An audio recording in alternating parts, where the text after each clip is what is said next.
it is 2025, and a writer for The Cut is asking if sharing Instagram reels with her teens is a valid way to show them love. She writes that sharing relatable content seems to have become a way to connect with others. So Sasha, is sending those memes, DMing, a sign of love?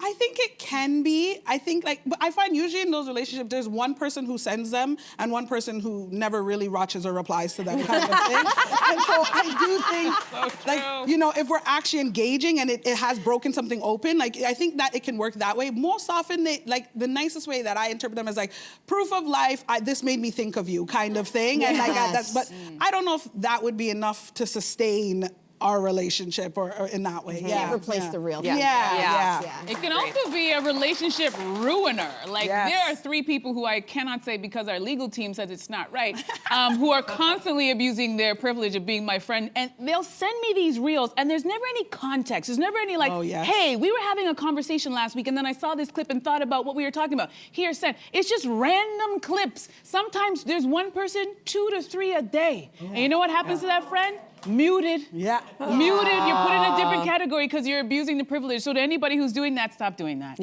Nobody likes it. But I also think it's a weird way to connect with your kids, right? Yeah, I mean, I'm guilty of this for sure with Jason. I'll send him something that is related to, I don't know, parenting, and then something that's related to a cat video, and then sometimes it's even relationship stuff because we get almost no time to talk alone together. So it's become sort of a way of connecting, but I don't do this with my son yet. I can see maybe a bit of a value to it. I don't think it's all terrible. You hate it? I hate it. You hate it. I do hate it. Yeah. Listen, these are already, some of these apps are weapons of mass distraction already. And so the fact that you're going to continue to take me away, I would much rather you, call me. My daughter doesn't have a smartphone, and I'm going to hold out for as long as possible.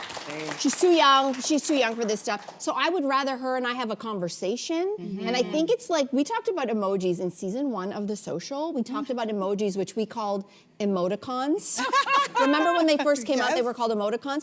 And I remember Lainey saying it's like a lazy way of communicating. Why can't you just say or write the word instead of the emoji? So has this become the lazy way? It may be. I've also always defended an emoji. I think that there's a good way to use them. But I think in some cases, some parents have a hard time connecting with their teen. And I wonder if sometimes something comes up that they felt moved by, and it can spark a conversation that they wouldn't otherwise be able to have very easily. And in that way, so for example, if it's you send somebody, let's say sexual health, for example. I feel very comfortable talking about that.